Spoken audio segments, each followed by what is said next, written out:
Hey everybody, it's Kira Crypto. My name is Michael. I have returning guest Bennett Tomlin, and I'm laughing because we were just talking for 5 minutes and I forgot to hit record on Zencaster. So Stuff happens. yeah, say hi really fast, Bennett. Hi everyone, I'm Bennett. So I brought Bennett back on because he wrote a really great piece about Dai called Dai and Maker, so close. And I wanted to discuss it because I felt like we're making similar. So if you don't follow me on Twitter, you'll I talk a lot of trash about Bitcoiners who love Tether, even though they say Ethereum's a scam. They're all using Tether to trade back and forth to pump up that market cap of Bitcoin. And even though there's a ton of red flags, like we've known for a long time they didn't have reserves. They've been pretty open about it. Yet people were still railing against the government, but using Tether that doesn't have reserves. So like the hypocrisy was just kind of humorous. But I've noticed that as a community, we're kind of all rushing towards USDC now. And I'm worried that for the reasons that Bennett discusses, that might be just as bad as going to Tether. So, Bennett, can you give us a little TLDR on your article? Sure. So I wrote my first article about Dai and Maker back in 2018. And at the time, I thought it was an interesting system, but that was vulnerable to certain black swan events. At the time, large-scale moves in Ethereum could quickly leave it under-collateralized without a great way for the system to recover. Since then, they've started adding in other types of collateral and things like that, which have improved the picture somewhat. But what has changed is that there's now a significant portion of the Dai collateral is in USDC. Hold on really fast. I don't know if everybody knows what Dai is. Yeah, it's probably a good place to start. Yeah, you want to. So Dai is an over-collateralized stablecoin. The way it works is you deposit your collateral, originally just Ether and now several other types of token, into a special smart contract. You then get out an amount of Dai that is less than the value of your collateral you put in. The advantage of doing this is that, like, rather than selling your Ether or whatever you have, is that you still get to maintain your exposure to that asset, and then you get this additional dollar-like token that you can use to trade, basically giving you a way to lever up your investment in cryptocurrencies and stuff.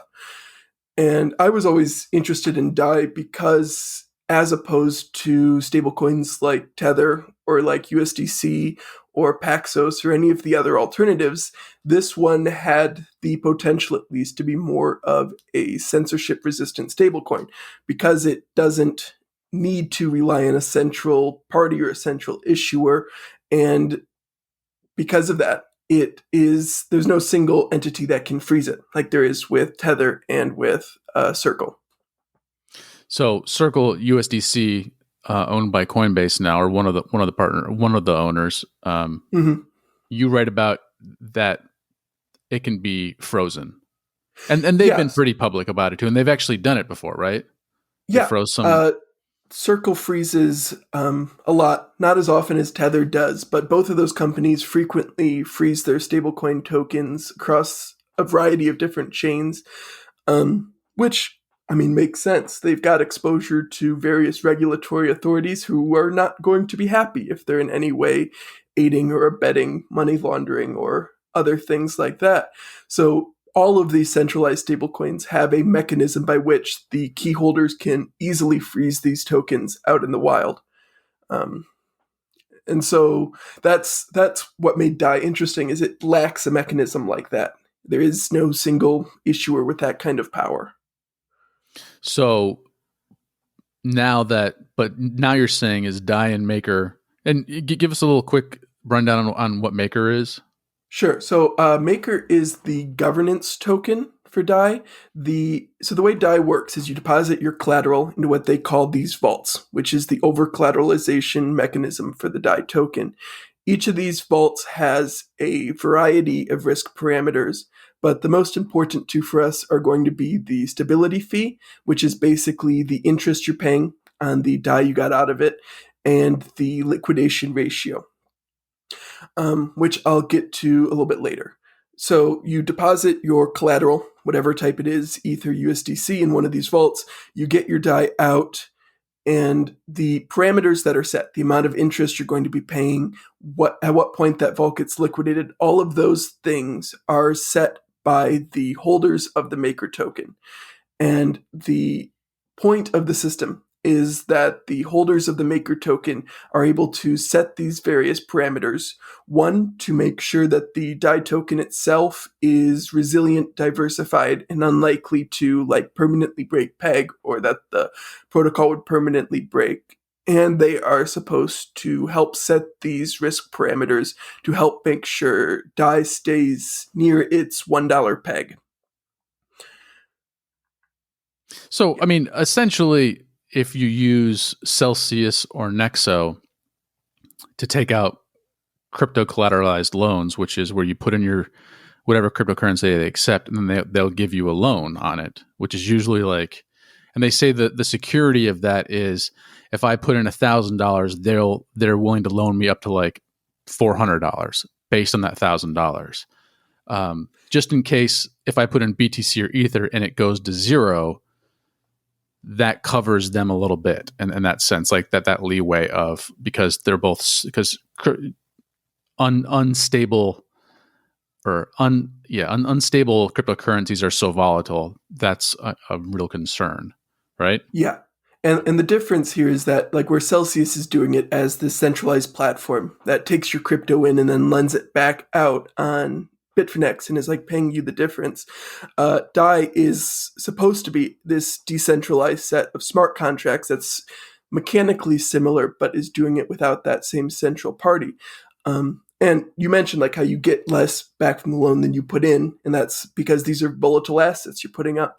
The Maker Dai system has a similar mechanism in it, and that gets back to the liquidation ratio I was talking about earlier. So let's say you want to get $100 of Dai, and that right now to get that you have to put up $150 worth of Ether, right? Because it needs to be over collateralized, and that it's got a liquidation ratio of 1.1. What this means is that as long as the value of your Ether stays above $110, or whatever the liquidation ratio would be set at, your vault's fine, there's no issue. And so in those cases, you're still effectively maintaining exposure to your original crypto asset, the one you put in the vault, in this case, Ether, and you have the loan you got out, the Dai, to trade with, invest, do whatever you're doing to lever up. However, if your assets fall to the liquidation ratio, so if the value of your collateral falls too close, so that Dai is becoming too close to being not over collateralized, your vault gets liquidated and the contents of it are auctioned off. And so that is part of so that mechanism there gets into why I worry about the inclusion of USDC and USDT as collateral for Dai. Because, go ahead. Yeah, because as we talked about, these tokens can be easily frozen by the central parties. Tether can easily freeze any Tether token that's out on the market. Circle can freeze any USDC token. What this messes with the incentive system of Maker Dai, because the oracles that are telling the system what the value of the collateral is aren't going to recognize that the specific tokens held in a certain contract have been frozen and their effective value is now zero. So that means that vaults are likely to be abandoned, which reduces the collateralization ratio of Dai, and it introduces some other difficulties. When Dai was first transitioning from just having Ether as collateral to having a whole bunch of crypto tokens, in order to add Circle, they added it in a special kind of vault, which now that collateral type is identified as USDC-A. This was the first USDC added. And these vaults that were created under that asset type cannot be liquidated, meaning that in any situation where the value of that collateral falls to below the value of the Dai, there is no way for the Maker protocol to recover on those, to liquidate those vaults, to do anything like that. So let's pause here for 1 second. Mm-hmm. I might get disconnected. Okay. So if we do, I'll, we'll pick it up right here. Fingers crossed it doesn't happen. You still there? I'm still here. Sweet. Yay. I was having some internet issues and I had to switch to a different server thing. Okay, cool. So that's scary because do we know what percentage of USDC-A is in there? I don't off the top of my head. There have been times, though, where it represented, going back a couple of months, where it got close to about half of the total collateral for Shut up. Dai as a whole was different forms of USDC. Not all of it was USDC-A, but it was different variations of USDC. USDC-A is often the largest proportion of USDC collateral for Dai. Yes. Right now, the largest collateral is Ether, which is obviously preferable, but USDC still makes up a large chunk of it. So at any given time, you're saying it's almost 50% USDC, and the majority of that is usually USDC-A. So if any of that were to freeze, it could completely collapse Dai, which, by itself is okay, whatever. It's a decentralized experiment. But the reason I wanted to come on is because now we're having things like reserve rights token, which a lot of people in the financial industry are talking about as the next big thing. We have XDAI, which is a side chain for Ethereum because Ethereum fees are so high. And if XDAI, the whole currency that makes the side chain run is XDAI, which is pegged to Dai. So if that were to completely collapse, would that whole side chain collapse? So there's all these things being built off of the idea of Dai, and if that falls apart because of USDC, what happens? Go. I don't understand the mechanisms of XDAI or the side chains well enough to answer that question confidently, but I think this is kind of getting at what I was trying to communicate in my article. The reason cryptocurrency systems are interesting to me in the first place is that they can be built to be incredibly resilient and censorship resistant, and that's where their value comes from. And I worry that especially for more foundational pieces of more complex decentralized finance systems like Dai. And Dai is a foundational piece because it can be used as this unit of account, as this currency simulacrum, basically, for a whole bunch of different decentralized finance applications.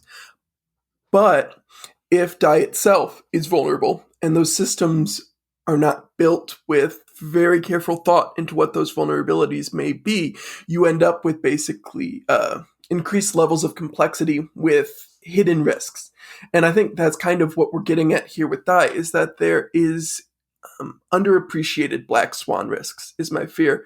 And that was my fear back in 2018 as well, in that there are scenarios where the price of Ether is moving incredibly rapidly down for some reason that back then could have left Dai under-collateralized. Now there are black swan events related to USDC having to freeze a whole bunch of tokens because of some US regulatory action. Or I don't expect this to happen, but you could have something come out like that came out with Tether, where Circle is manipulating their reserves to try to make their attestations look better or something like that, that causes a market-wide loss of faith in USDC.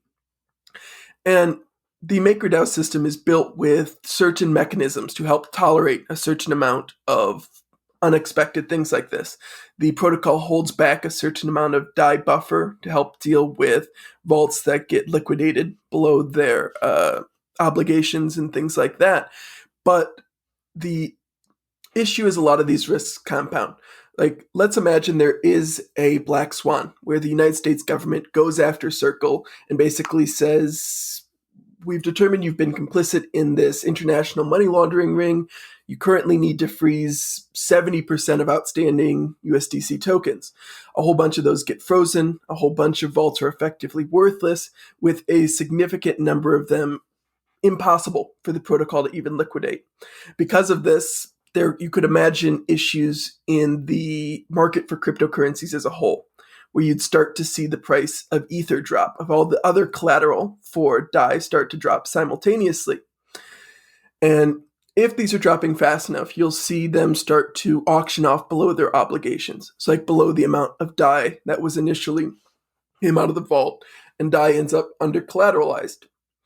In these cases, what's supposed to happen is the Maker token itself, the governance token, the protocol is supposed to mint more of those tokens and start auctioning them off for Dai until it collects enough Dai in the protocol to basically recapitalize itself.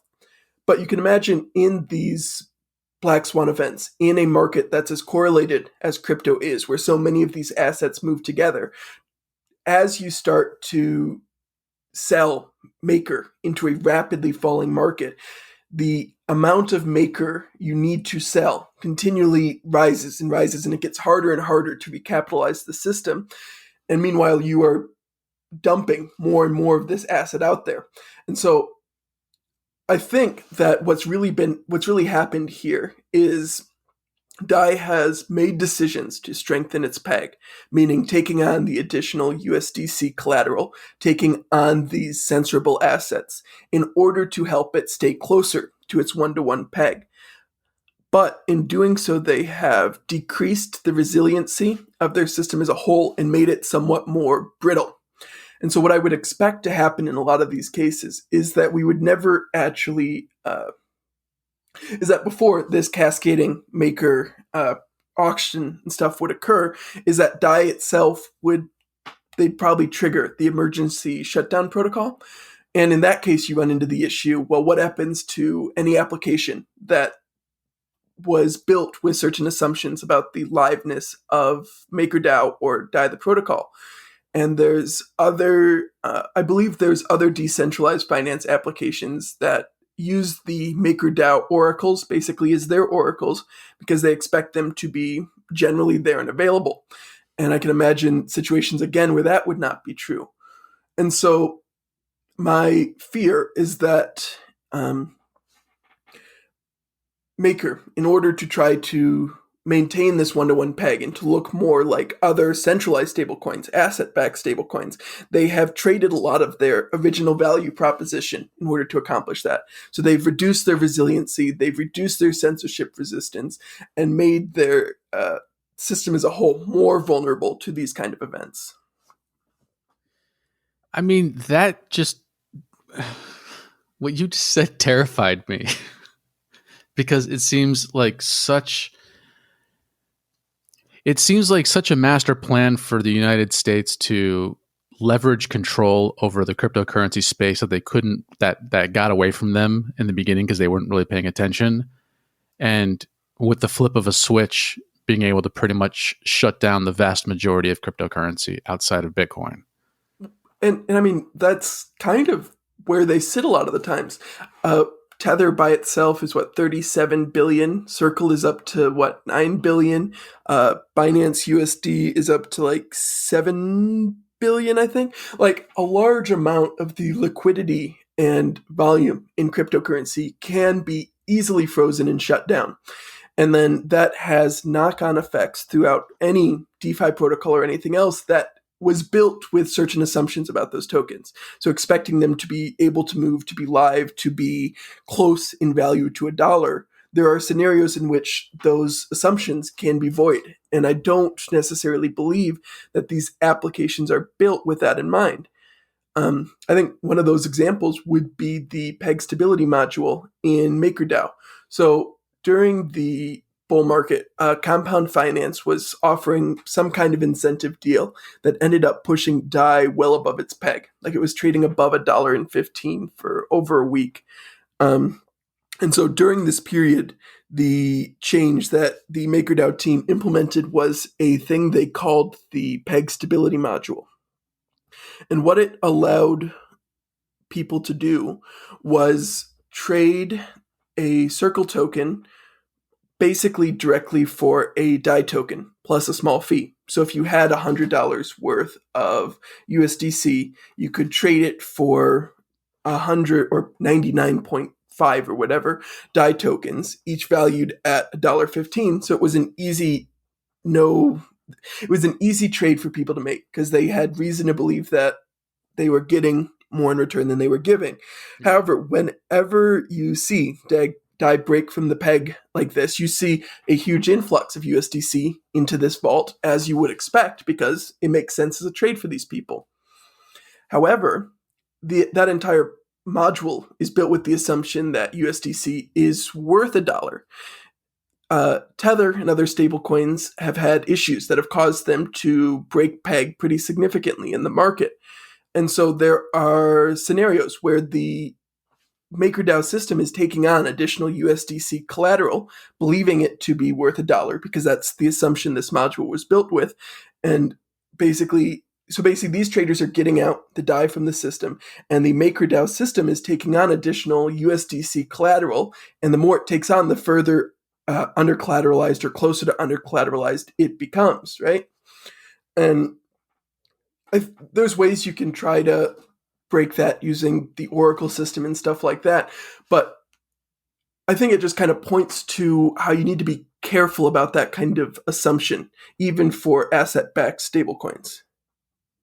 I mean, I'm just getting like flashbacks of watching The Big Short, of just how like there's like 17 layers and each one is reliant on the one below it being stable, and they built an entire ecosystem on that layer, assuming the layer below it is going to be stable.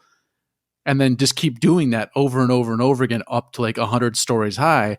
And then you pull out that one piece on the bottom and like a Jenga, like Jenga, and the whole thing just tips over. I mean, that it's really scary to think of, like, not only just because of how Dai is and Maker work, but also, like I said, about side chains of, you know, the XDAI protocol, which I've used and it's great. But if it's completely reliant on the stability of USDC, technically, essentially, which is, like you said, like almost 50% now, that's crazy. Because then we're pretty much at the control of the U.S. government at any given moment, and that's the antithesis of cryptocurrency.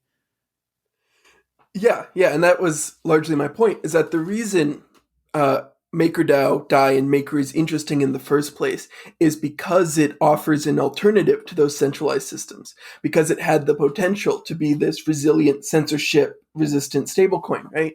But a variety of trade-offs over a number of years leaves you in a position basically where you have vastly increased your exposure surface to like the United States government. And I worry that that is an underappreciated risk. So I get in fights with Bitcoiners because I claim, and I feel confident about this claim, that Bitcoin's market cap is inflated because of Tether. And they say, well, why? Well, you know, that makes no sense. I said, well, if Tether isn't backed by anything, if Tether's only backed by like 50% currency, and they're just printing it left and right, and they're just pumping it into the market, people are using that to trade. And they say, well, that's not, it could just, that's not true. And I said, well, okay, well, look what happened over the last year with the U.S. government just printing, $2 trillion, $1 trillion here, $500 billion there. All of a sudden, just Bitcoin's price went apeshit. And I mean, it seems like at any moment that it seems like we've just become to get Wall Street involved in cryptocurrency. We pretty much created a decentralized version of Wall Street that they're in control of now, essentially, and that the U.S. government's in control of. Yes. So Tether. Your favorite topic. I have a lot of thoughts on Tether. So We know for a fact there have been periods where Tether was unbacked. Tether putting tokens into the market that the market thinks are backed and are not are likely going to cause some amount of distortion in Bitcoin's price. How much that is, I am not qualified to answer. Um, what I worry about less is just the first order effect that it might have had on the market cap and more of what's been built using Tether, right? So, in the same way that we're talking about how a whole bunch of DeFi protocols have used Dai in various ways and things, you see like Binance now collateralizes their futures with Tether, right? And so a whole bunch of the leverage in the system is dependent on Tether continuing to exist and continuing to be valued around $1. So that's another one of those. So now, in a Black Swan Tether event where Tether executives are arrested, Tether's seized, Tether's frozen, whatever, you now don't just see the sudden collapse of that Tether liquidity and all of that emerge. You now have issues with the leverage embedded in Binance futures and stuff like that. And Tether itself has been integrated into a wide number of DeFi protocols and things like that. And each of these integrations across the ecosystem makes it so that anytime you've got one of these, an easily frozen, easily censored, easily seized asset being used as a cornerstone for liquidity, leverage, and a variety of other uses inside what is ostensibly supposed to be a decentralized censorship-resistant system, you are at risk of that asset being seized, being frozen, being shut down, whatever.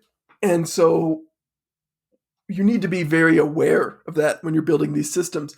And I worry that that is not true, that the people who are building with Tether are doing it with an assumption that it's always going to be worth around $1. And that the people building with USDC are doing it with the assumption that they'll always be able to get about $1 for it. And there's a chance they're right. There's a chance that the Black Swan events I'm discussing will never occur.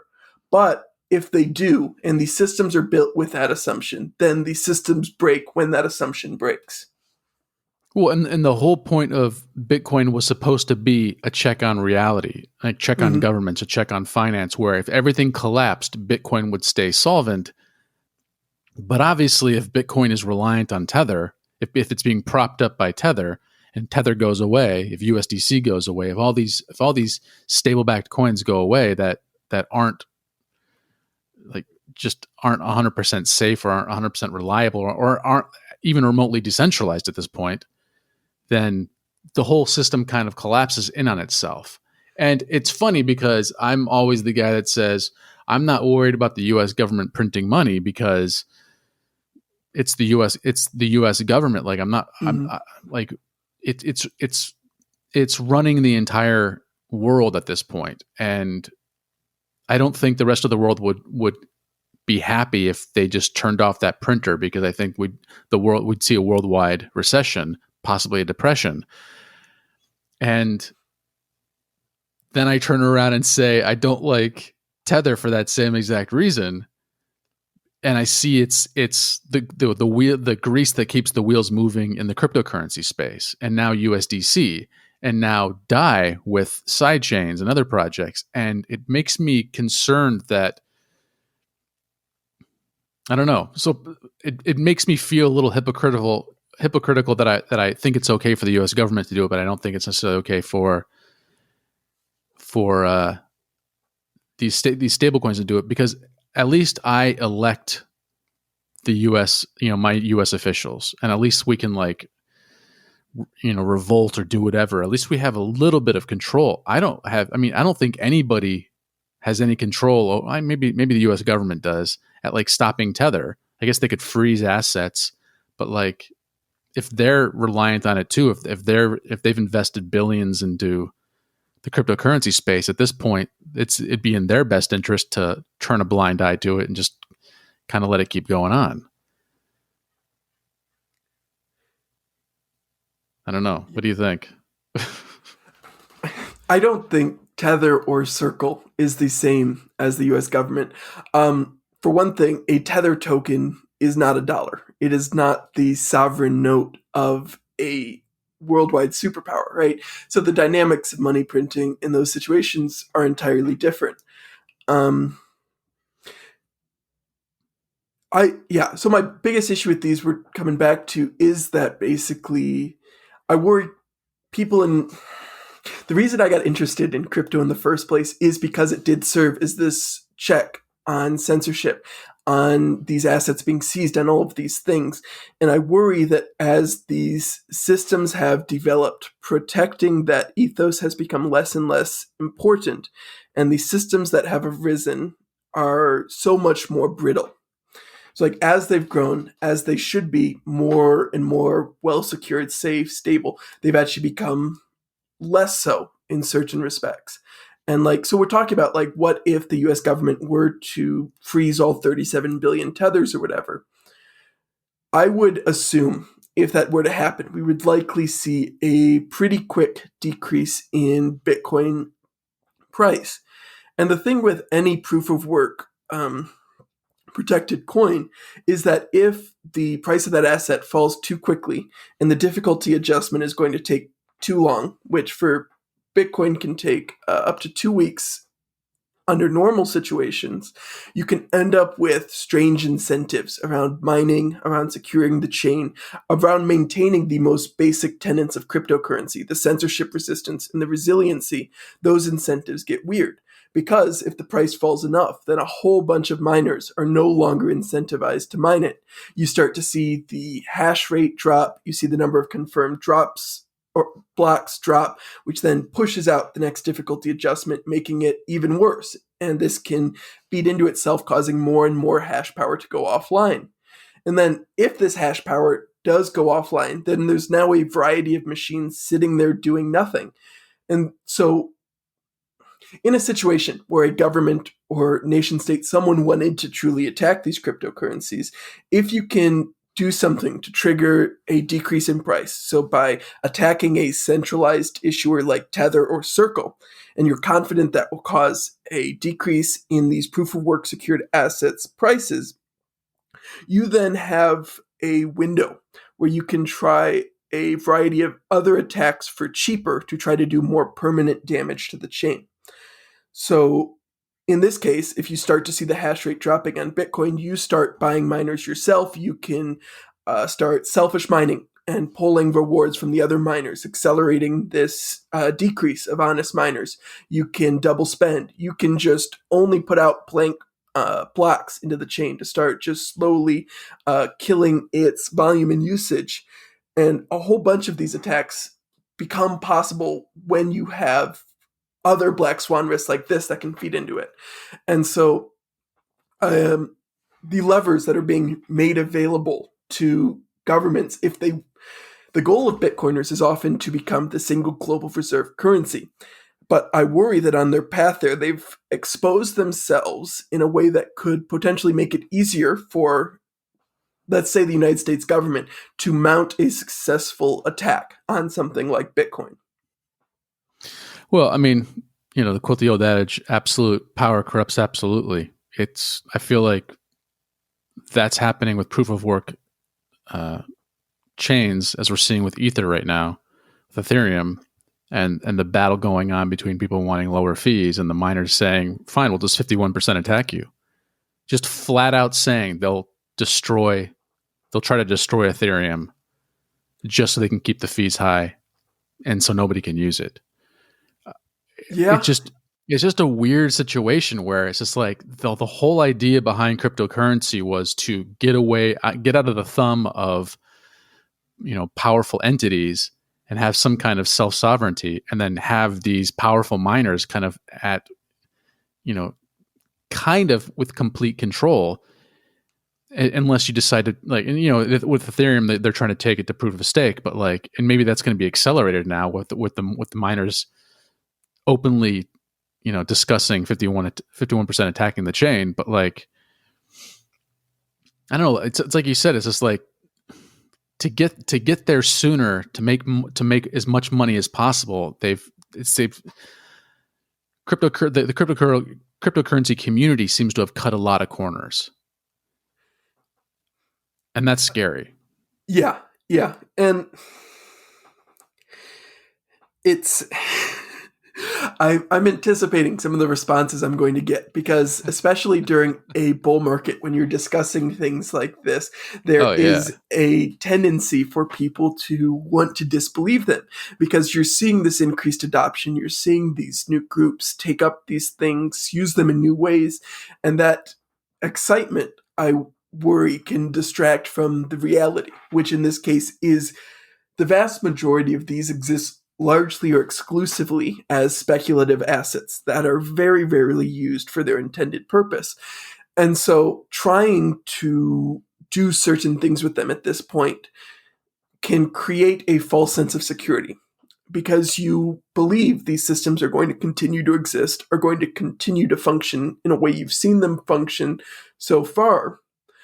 But relying on those assumptions results in your protocol blowing up, your token blowing up, and the more integrated a thing like Bitcoin, Ethereum, or any DAI, to go back to what we originally talked about, becomes, the greater the collateral damage of a blowup becomes.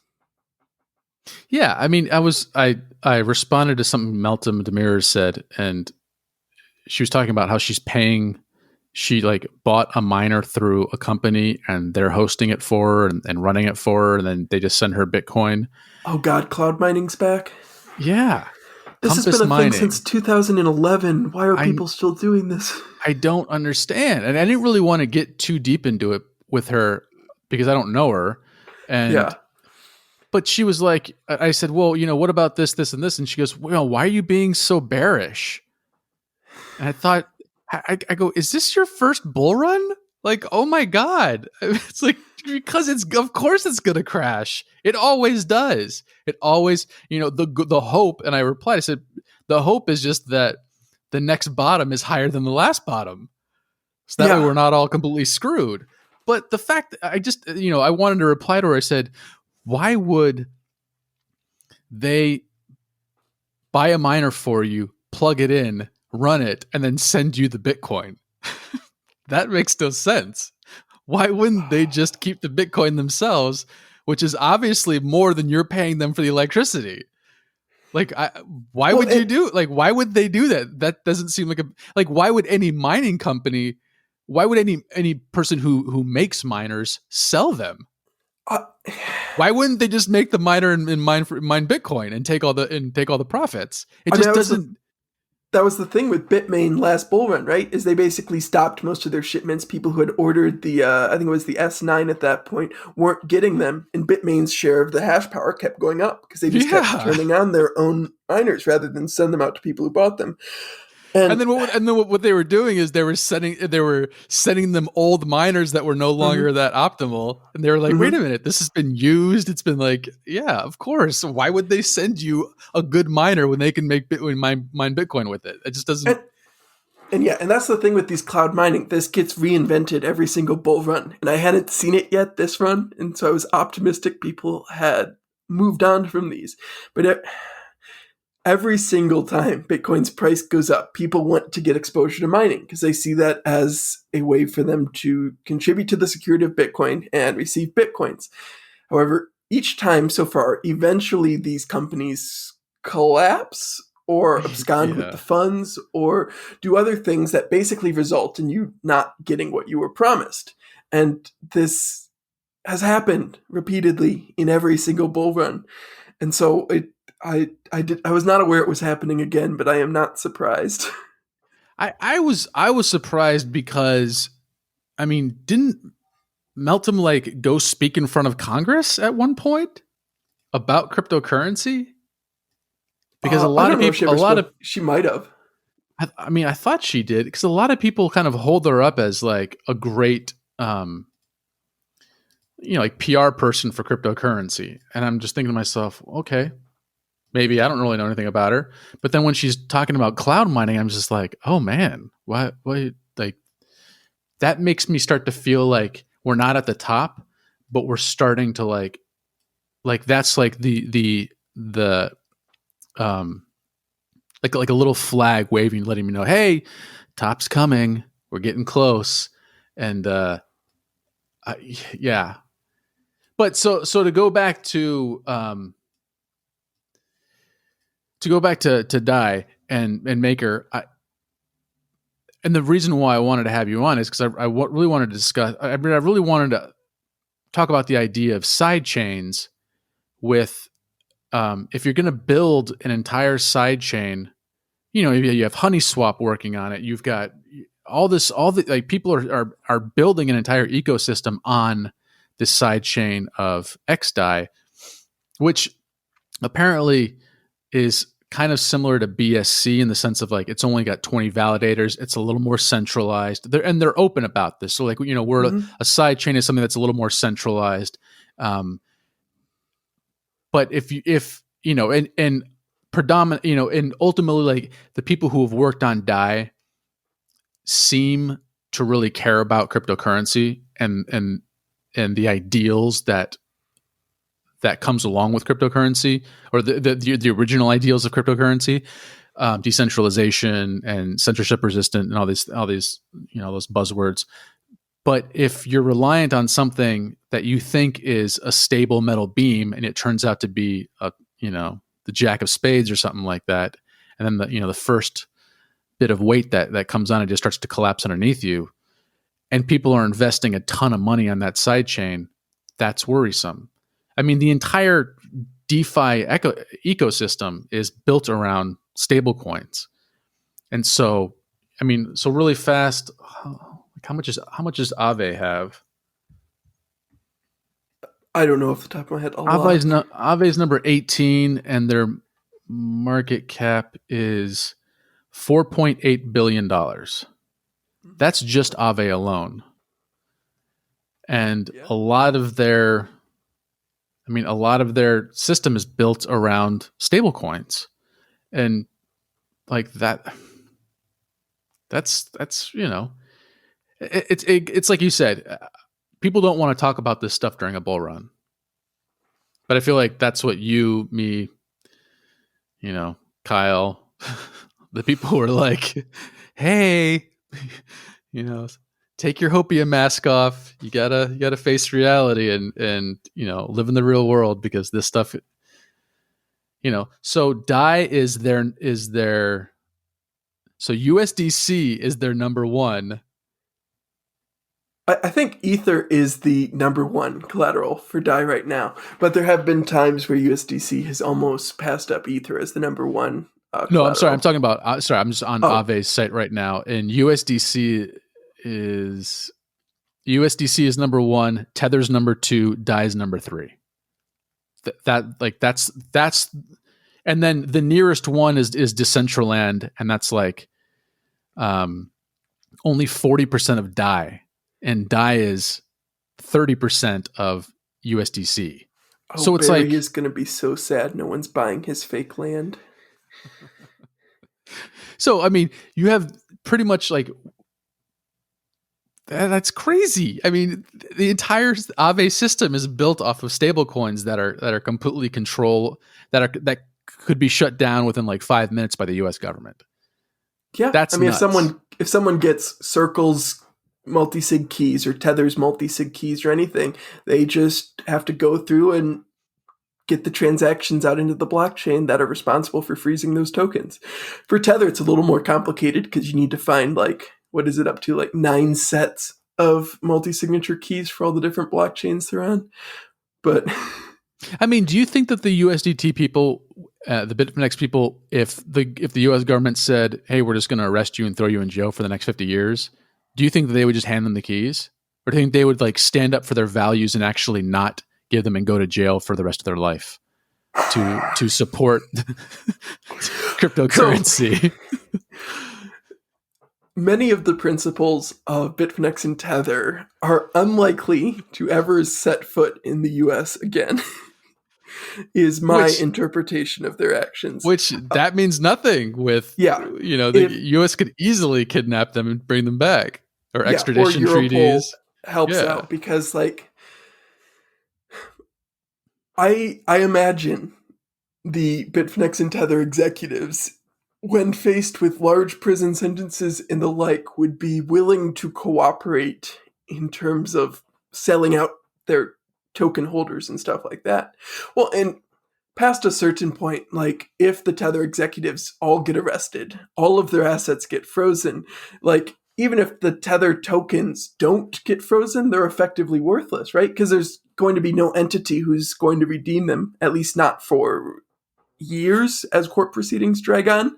Yeah. Like, and so in the market, they're, even if they're still moving around, they're going to be moving around trading for a penny on the dollar. I don't even know what the dynamics would be in that case. I mean, it would essentially be a rug pull. Yeah. And yeah. And so, I mean, Curve is built on that too. Yeah. Like yeah. curved out, all of them, Wi-Fi, like they're all built on stable coins. And I'm just realizing, like, it didn't really hit me until I read your article, and then now we're talking. I'm thinking to myself, oh yeah, it's no big deal. And then like, oh no, the entire DeFi system is completely based on centralized stable coins.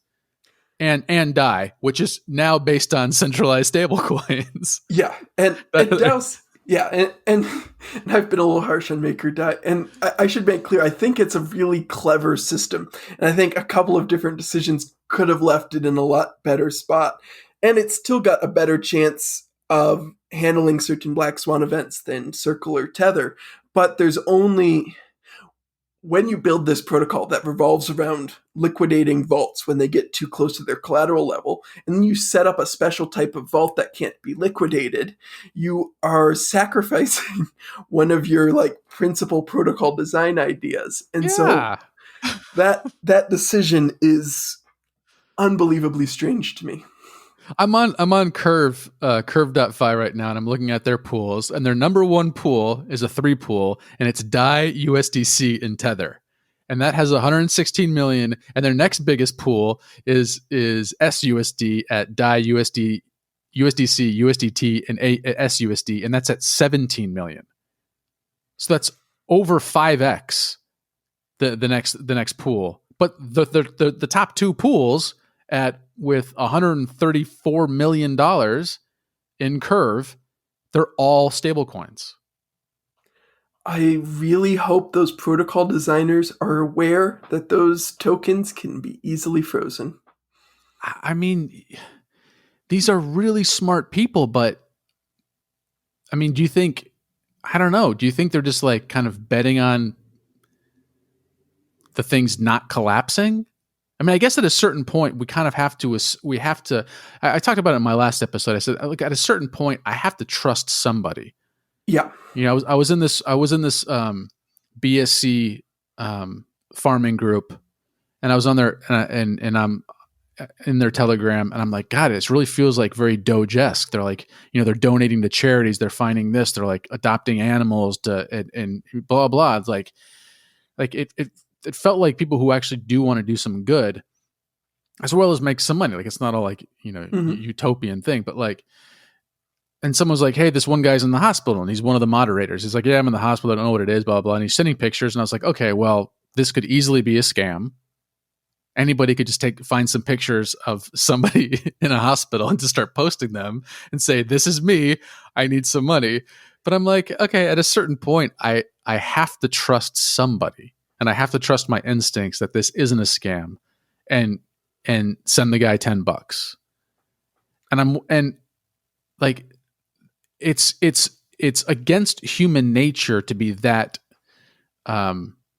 untrusting of things. Like, you have to be really damaged to not trust anything. You have to have been burned so many times not to trust anything. But at a certain point, I feel like the cryptocurrency space, which was built on not trusting central authority and being 100% reliant on ourselves, they have become like complete Pollyanna and now trust everything. Yeah. I mean, that was one of my reactions to the Tether New York Attorney General settlement.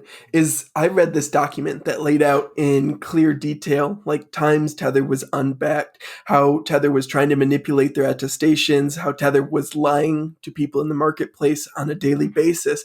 And I'm like, wow, this is damning. I can't imagine how anyone would want to work with them again. And then I made the mistake of logging onto Twitter, where I was told that Tether was exonerated, that this was they had never done anything wrong, and that actually this proves everything I had ever said wrong. So that was a enlightening experience when I realized people were willing to take the word of the Tether Twitter account over their own ability to read and understand the settlement. Like that they were just going to go that far with their trusts was a little disconcerting for me. But see, at that point, it's not trust. It's like cult. That's a cult at that point, where they openly admit in front of a federal, agency that they lied, and then they'll turn around and say to their people, "Oh, I didn't lie. I'm exonerated," and everyone's like, "Oh, he's exonerated. We're not even going to bother reading the report that the New York AG released." And it's just like, I was blown away. I was like you. I was completely blown away. I was blown away by Cass say, friend of the show, been on twice, friend of everybody in the in the circle that we run on, saying, "Oh, I could see how both sides would think, I can see how both sides think this is a win, and I'm okay with that." Well, because I think Cass's point was, going forward, assuming Bitfinex and Tether don't violate the settlement, they can pay an $18.5 million fine.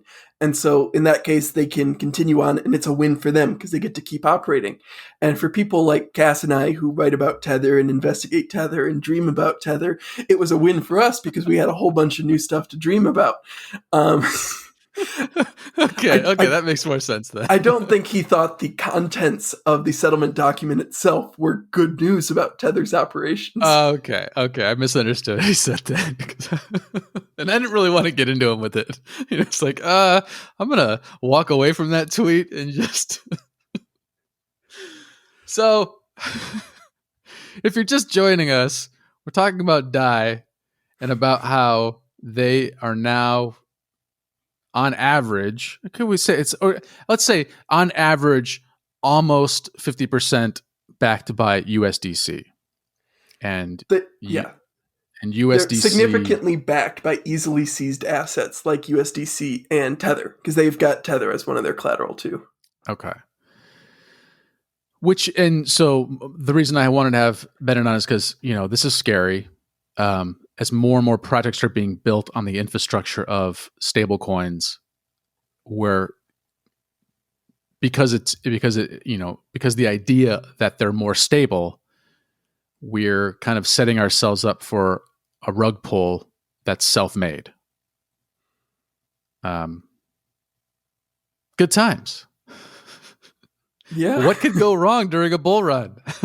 Nothing goes wrong during a bull run. The problem is what happens in the first couple of days after the bull run. Yes.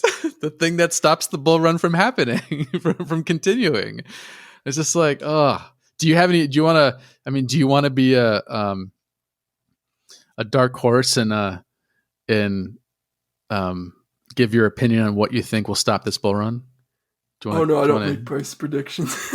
I gave up that game years ago. No. Not a price prediction.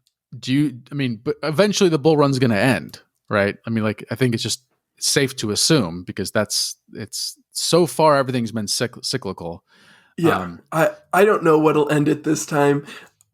My bias is to think that eventually federal regulators are going to move against Bitfinex and Tether, and that's going to destabilize the ecosystem and cause an end to the bull run.